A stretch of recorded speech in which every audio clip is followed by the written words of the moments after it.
नमस्कार। मैं कमलेश कबीर आपका एक बार फिर स्वागत करता हूं इस नए एपिसोड में। आज के इस एपिसोड में हम बात करेंगे उत्तर प्रदेश की राजनीति की। और उत्तर प्रदेश की राजनीति में हाल ही में जो घटनाक्रम हुए हैं उससे साफ तौर से संकेत मिलता है कि जो विपक्ष भारतीय जनता पार्टी को हराने के लिए इकट्ठा हुआ था, अब उसमें केकड़ा प्रतियोगिता शुरू हो गई है। और जहां हम केकड़ा प्रतियोगिता की बात करते हैं तो आपने वो कहावत सुनी होगी, अलग अलग तरीके से एक बर्तन से भी लेते हैं, कई बार ये भी लेते हैं कि एक बार अंग्रेज जो है बहुत सारे केकड़े जो है वो ट्रेन में भरकर इंग्लैंड ले जा रहे थे, लेकिन उन्होंने जो ट्रेन की जो बोगी थी उसके ऊपर जो ढक्कन थे वो नहीं लगाए। तो किसी ने पूछ लिया कि आपने ढक्कन क्यों नहीं लगाया, केकड़े बाहर निकल गए। तो अंग्रेज जो अफसर थे उनको पता था कि आप जाके जो है वो एक बार चेक करिए, सारे केकड़े आपको उस ट्रेन की बोगी में ही मिलेंगे। तो जब उस बोगी को देखा गया तो सारे केकड़े वही थे, बस फर्क इतना था कि एक हर केकड़ा जो है वो दूसरे केकड़े की टांगे पकड़े हुए था। मतलब जो केकड़ा ऊपर चढ़ने की कोशिश कर रहा था, दूसरा केकड़ा उसको नीचे खींचने की कोशिश में लगा हुआ था। तो इसको हिंदुस्तान की जो गुलामी थी उसके, जिसको हम कहें कि एक उपमा देकर ऐसी कहावत जो है वो उसको भी देखा जाता है कि नेचर एक ऐसा है कि कोई दूसरा तरक्की करे तो उसको किस तरीके से नीचे खींचा जाए। तो यहां पर केकड़ा प्रतियोगिता मैंने क्यों कही उसको भी हम समझते हैं। जो विपक्ष का गठबंधन बना भारतीय जनता पार्टी को नहीं, मैं कहूंगा नरेंद्र मोदी को हराने के लिए, अब उस गठबंधन की स्थिति यह बन गई है, उनको यह तो समझ में आ गया कि भारतीय जनता पार्टी को हराना बहुत मुश्किल है। तो फिर अपने आप को किस तरीके से बचा के रखें, तो विपक्ष की दूसरी ही पार्टी, अपने साथी जो दल है उनको कैसे कमजोर किया जाए, उनका वोट बैंक किस तरीके से हासिल किया जाए, इसके आसपास जो है वो सारी राजनीति होती हुई दिखाई दे रही है। अब वो घटनाक्रम कौन से हैं, मैं बातों को ना घुमा के अगर सीधी बात करूं तो घटनाक्रम है, आज जब मैं ये वीडियो बना रहा हूं, या हम कहें कि आज 15 मार्च को स्वर्गीय काशीराम की जयंती है। काशीराम जिन्होंने बहुजन समाजवादी पार्टी की नींव रखी। तो आज जो जयंती थी, अब आपको समझ में आएगा कि बहुजन समाजवादी पार्टी या बसपा बहुजन समाज जो पार्टी है उसमें उसकी प्रमुख मायावती इस जयंती को मनाती है, तो वो समझ में आता है। और मायावती ने आज एक मैसेज भी देने की कोशिश की, और मैसेज किनको था, कांग्रेस जैसी पार्टियों को मैसेज देने की कोशिश की थी। क्योंकि कांग्रेस पार्टी के उदित राज ने कुछ दिनों पहले आपने देखा होगा, पहले राहुल गांधी ने मायावती के ऊपर हमला बोला कि अगर मायावती गठबंधन का हिस्सा होती तो शायद भारतीय जनता पार्टी को हरा देते। और फिर उसके बाद में उदित राज ने जिस तरीके से थोड़े निचले स्तर की जो है वो एक टिप्पणी की थी, जिसमें गला घोटने तक की बात कर दी थी। तो उसके बाद में मायावती ने यह संदेश देने की कोशिश की कि बहुजन समाजवादी पार्टी का बहुजन समाज का इस देश की प्रगति में बहुत योगदान है, और यह भी कहा कि 80% के आसपास जो आबादी है वो बहुजन समाज की है। लेकिन उन्होंने एक और बात कही जिसमें जातिगत जनगणना की बात, और जातिगत जनगणना की बात आपने देखा होगा लोकसभा चुनाव में अखिलेश यादव और राहुल गांधी की जोड़ी ने उठाई थी। तो इस बार उसमें मायावती भी कूद गई है कि देश के विकास के लिए जातिगत जनगणना बहुत जरूरी है। तो यहां पर यह तो हुई मायावती की बात। अब हम आते हैं अखिलेश यादव। तो अखिलेश यादव इसमें पीछे रहने वाले कहां थे, अखिलेश यादव ने तो इससे भी बड़ा संदेश जो है वो कांग्रेस पार्टी को दे दिया, जैसे वो कांग्रेस पार्टी की नसबंदी करने में लगे हुए।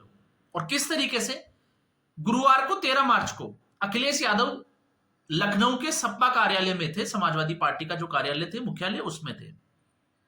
उन्होंने प्रेस को संबोधित किया, लेकिन प्रेस को जब उन्होंने संबोधित किया तो उनके माइक के बगल में एक भीमराव अंबेडकर की प्रतिमा रखी हुई थी। अक्सर आपने देखा होगा अखिलेश यादव का इसके साथ जो है वो कोई ज्यादा लेना देना नहीं होता। आपने महाकुंभ में भी देखा मुलायम सिंह यादव की प्रतिमा जरूर लगाई गई, लेकिन पहली बार ऐसा हुआ कि भीमराव अंबेडकर की प्रतिमा रखी हुई थी। तो आखिर ये मैसेज किसको देना चाह रहे थे, ये मैसेज देना चाह रहे थे राहुल गांधी को, क्योंकि लोकसभा चुनाव के बाद में, या आपने देखा उससे पहले राहुल गांधी अक्सर जो है वो अपने हाथ में संविधान की एक पुस्तक लहराते हुए दिखाई देते हैं। उन्होंने तो लोकसभा के सांसद के रूप में जब शपथ ली तब भी उनके हाथ में संविधान की प्रति जो है वो दिखाई देती है। अब इसके मायने क्या है? क्योंकि भारतीय जनता पार्टी को तो पता है कि इन विपक्ष की रणनीति है क्या, और विपक्ष की रणनीति यही रणनीति जो थी वो लोकसभा चुनाव में भी थी। तो लोकसभा चुनाव में जो लय मिली, समाजवादी पार्टी को लगता है कि समाजवादी पार्टी की सीटें बढ़ने का कारण था संविधान की प्रति। और उस वक्त आपने यह भी याद होगा कि संविधान मान स्तंभ स्थापित करने की भी एक ऐलान किया था अखिलेश यादव के द्वारा हर जिले में। तो इस 13 मार्च को यही बात दोहराते हुए अखिलेश यादव ने हर जिले पे जो है वो काशीराम, स्वर्गीय जो काशीराम है, उनकी जयंती बनाने का आदेश भी दिया अपने कार्यकर्ताओं को, और साथ में इस बात को भी रिपीट किया और जातिगत जनगणना का भी आधार रखा। तो फिर यह खेल किसके लिए था? क्योंकि भारतीय जनता पार्टी के लिए तो यह चुनौती था, लोकसभा चुनाव में पूरे देश ने देखा और यह मुद्दा चल भी गया। तो अखिलेश यादव ने साफ तौर से ये, जिसको कहें कि विपक्ष को या भारतीय जनता पार्टी को पीडीए का जो फॉर्मूला था उसको दिखाने की कोशिश की। अब अखिलेश यादव और विपक्ष की अगर हम भूमिका देखते हैं तो अखिलेश यादव मायावती के साथ में भी गठबंधन करके देख चुके हैं, बुआ और भतीजा खूब चला था, और उसके बाद में यूपी के 2 लड़के। तो उत्तर प्रदेश में अखिलेश यादव ने दोनों के साथ गठबंधन करके देखा, लेकिन दोनों के साथ गठबंधन करने के बाद में भी विधानसभा चुनाव में कोई खास कामयाबी अखिलेश यादव को नहीं मिली। सिर्फ लोकसभा चुनाव को छोड़ दे तो लोकसभा चुनाव की जो अप्रत्याशित जो जीत थी, हम कहें जीत ही कहेंगे, जो सीटें बढ़ी, तो उससे अखिलेश यादव को यह लग गया कि आने वाले समय में यही मुद्दा चलने वाला है। तो इसी मुद्दे की राह जो है वो कांग्रेस पार्टी भी इसी मुद्दे पे काम कर रही है। अब राहुल गांधी की जो बड़ी समस्या थी वो तो ये थी कि क्षेत्रीय जो मुद्दे हैं, राष्ट्रीय स्तर का जो मुद्दा था, राहुल गांधी उसको क्षेत्रीय स्तर के मुद्दे भी समझ बैठे, और वो हर स्टेट में जो है वो इसी तरीके का मुद्दा बना के आगे बढ़े, जिसका मल्लिकार्जुन खड़गे ने, आपको पता होगा, विरोध भी किया था। ऐसा बताने की कोशिश की थी इनडायरेक्टली कि जरूरी नहीं है कि जो प्रधानमंत्री के चुनाव में या मेंबर ऑफ पार्लियामेंट के जो चुनाव में मुद्दा चला वो क्षेत्रीय स्तर पे विधानसभाओं में भी जो है वो वही मुद्दा काम करेगा। लेकिन अब समस्या तो कांग्रेस पार्टी के लिए खड़ी हो गई।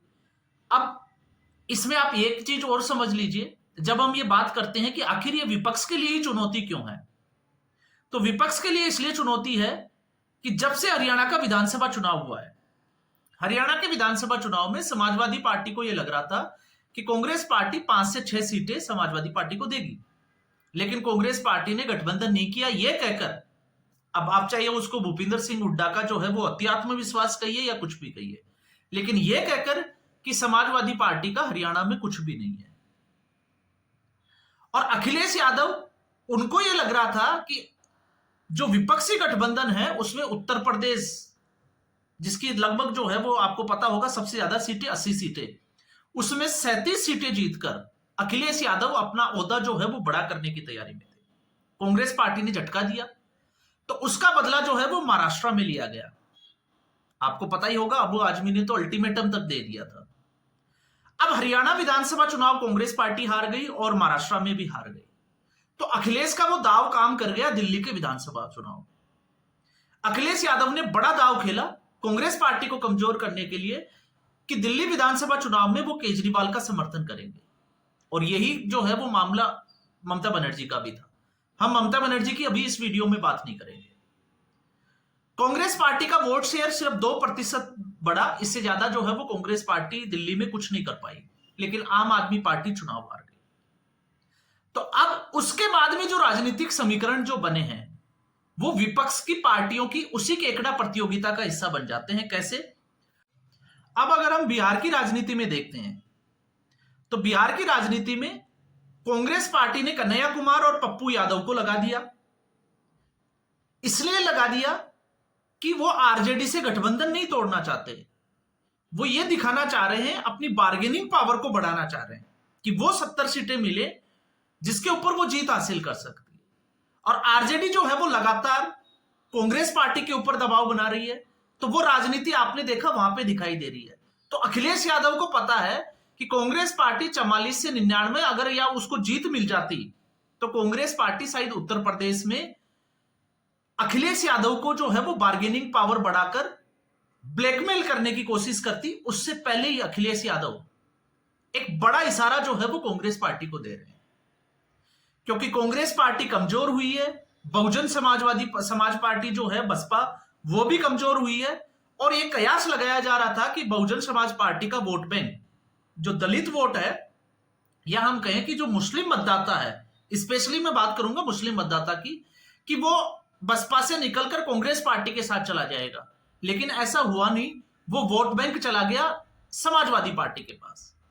अब समाजवादी पार्टी की सबसे बड़ी जो है, अगर आप रणनीति देखोगे, अखिलेश यादव को अच्छे से पता है कि अगर कांग्रेस पार्टी मजबूत होगी तो वो वोट बैंक जो बसपा से और कांग्रेस पार्टी से समाजवादी पार्टी के पास गया था, वो वापस कांग्रेस पार्टी की तरफ जाना शुरू हो जाएगा।